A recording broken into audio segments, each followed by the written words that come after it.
Good morning. It is a kind of chilly late January morning and I have more seeds to start. Don't know how many yet. We'll go through them here in a minute. And I want to show you, they have these pre-filled seed trays. And the first time I used one of those, I made the mistake that I hope you won't make after seeing this video in putting seeds in and then putting water in, or trying to put water in when it was still in the seed cell tray. That was just such a mess. And so I have now learned, and I hope that this helps you do it in the right way. And I'm gonna start a whole tray of Russell lupine and a whole tray of columbine, and then other little 6-packs of the rest of the seeds that I'm starting today. So let's take a look at the varieties.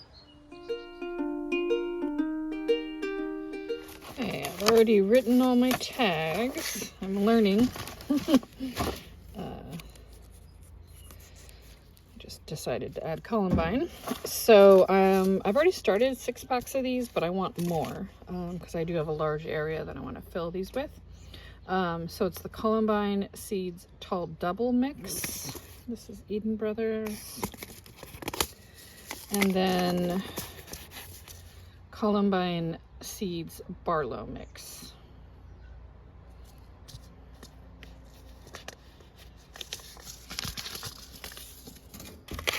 And I'm going to do a whole tray of these Russell lupin. It says to sand them a little bit to, you know, open the shells a bit. The ones that I started before, I didn't do that, but I've been keeping them nice and wet. And I think that's more if you're direct sowing, because then the irrigation or water is less consistent. But, you know, read the instructions and do it the right way. Don't do what I say. So, yeah, that's that. And we have Agastache, Astello Indigo Agastache, or Agastache.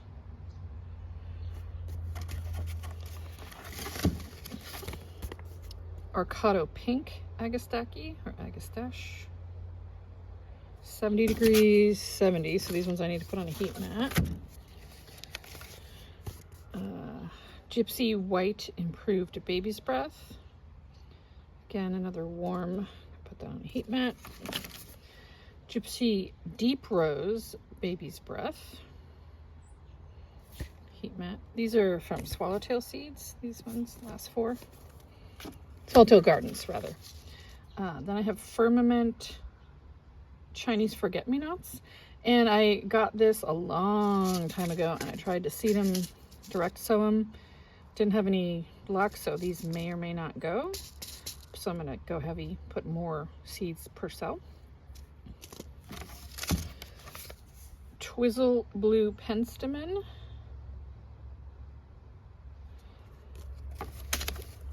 Mystica Penstemon. Some of these have really long germs, 14 to 30 days. 14 to 30 on both the penstemons, so it's possible that, you know, they're just going to sit there for a while. And I have a bunch of stock, or 3 stalks. I have Stalks Champagne, 65 to 75. It's pretty warm in the room. Iron Pastel Mix stock. Iron Blue stock. Billy Button Seeds. Cruspedia or Billy Button. Let's see. These are my 4 to 6 week seeds. Borage seeds. And in our area, this is not invasive. I have 2 plants that have not spread themselves one little bit in 5 years. And then I figured, you know, I can't find any good basil right now this time of year, and this is a great basil. Prospera Italian large leaf. This is downy mildew resistant. And I planted it last year outdoors, and it's a little early for that, but if I start some indoors, then we'll have some plants to eat, so it's great. Broccoli, de Chico broccoli. My broccoli is doing well outdoors already. I'm gonna start more to go in the upper beds.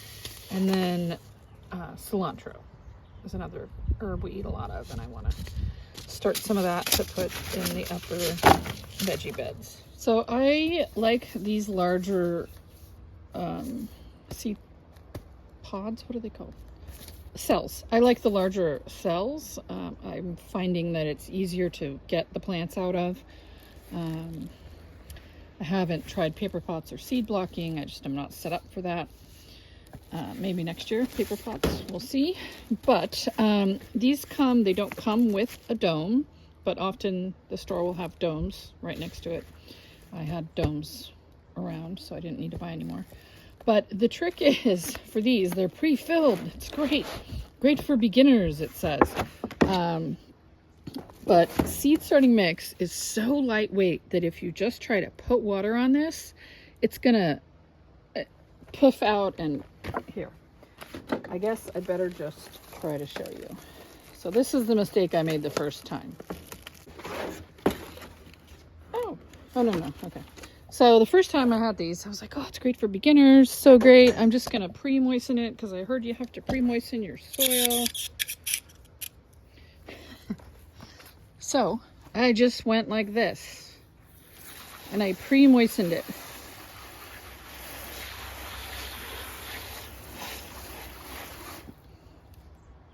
And it is completely dry and powdery underneath.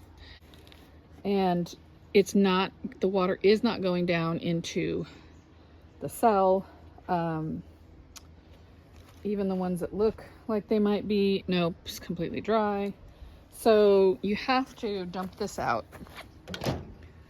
You have to take this tray. I don't need the bottom tray. This stuff is just so lightweight.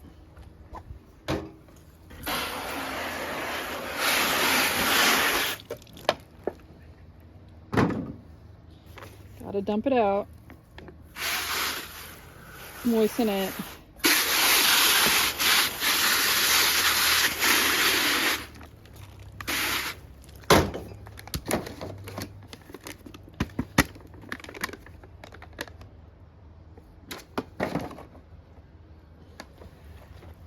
Look at that. Isn't it weird?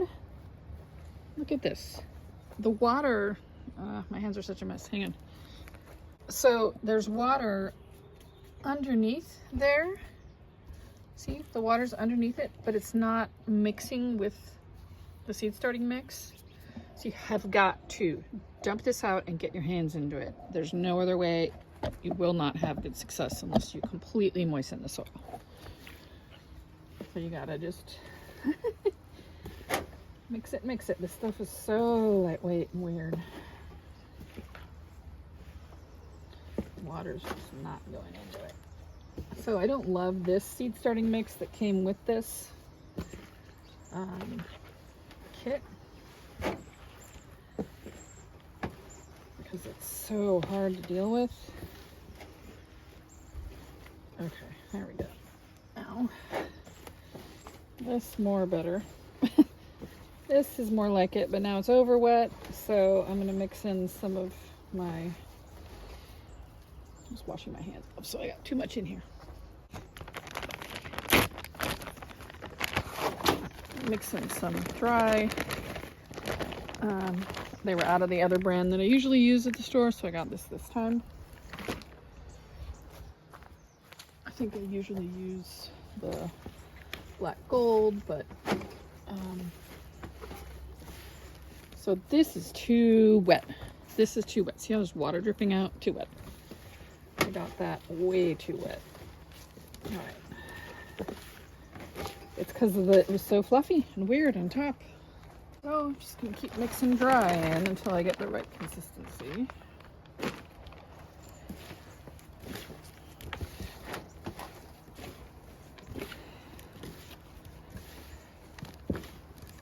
And it may have been that mixture. Anyway, I don't love the The one that comes in it's not the best.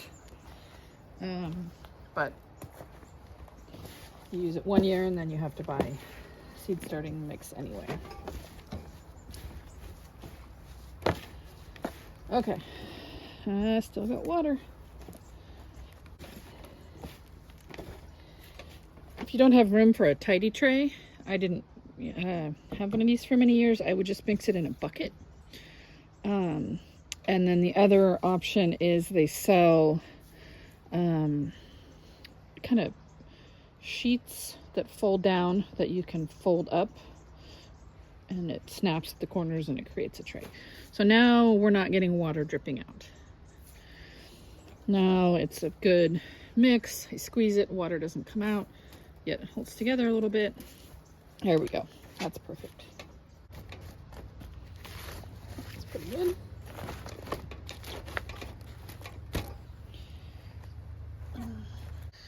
Okay, so I'm going to do half a tray of the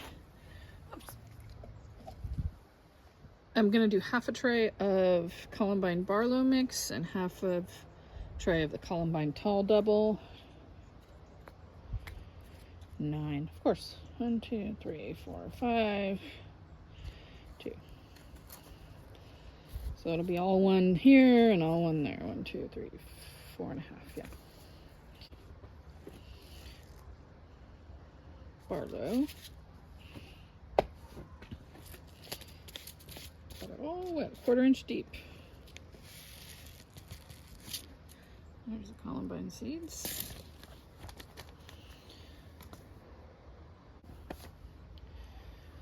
Putting 2 or 3 per cell. Well, that one got like 4.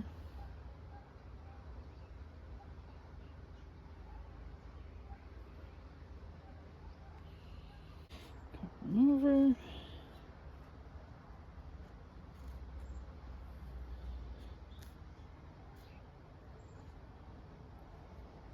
This is the Columbine Tall Double mix.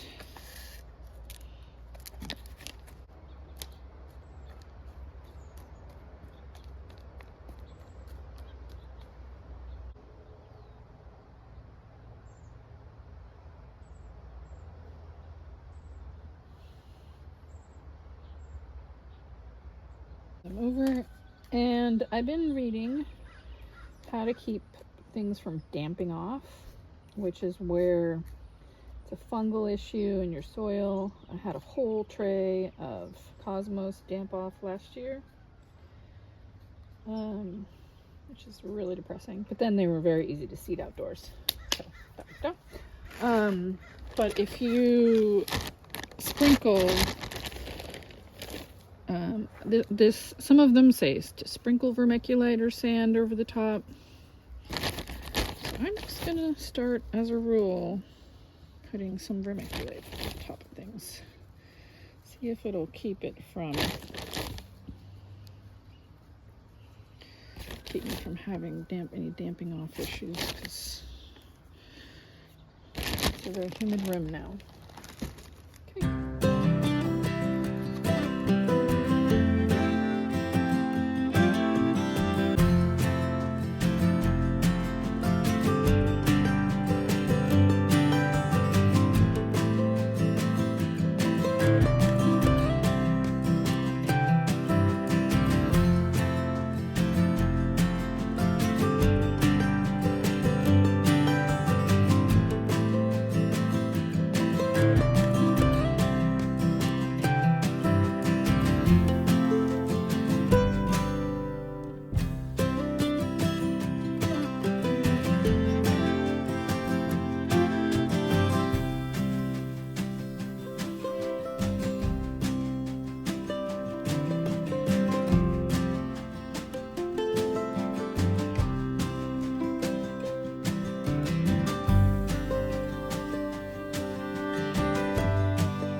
Okay, so that's, I believe, 15 new varieties that I just added here.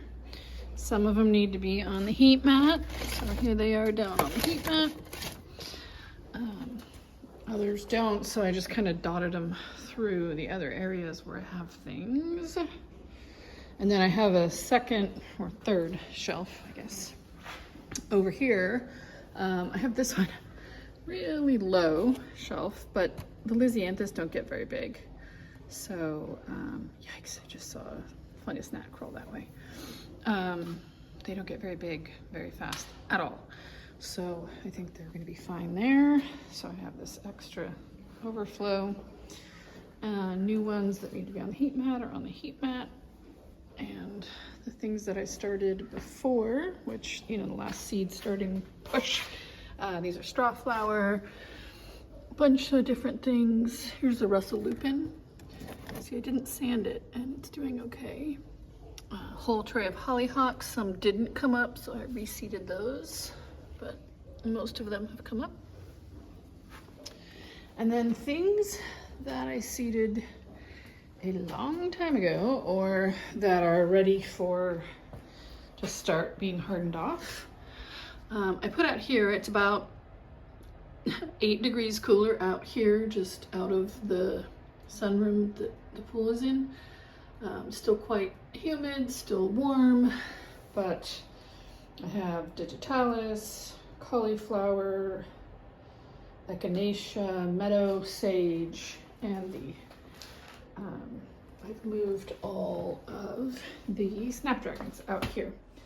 That's gonna do it for me for today, starting some seeds, and I'm excited to start moving things out to the hoop house. I've been keeping track of the temperature out there, and I think pretty soon I can start moving the snapdragons and the echinacea and things out there, and I might start trying to divide some of them because I do have more than one in some of the cells, but I don't want to, I don't know, I'm not quite ready to do that. I think they're still a little too tender at this point, but I would like to try to divide some of them. I have tons of cells, seed starting stuff.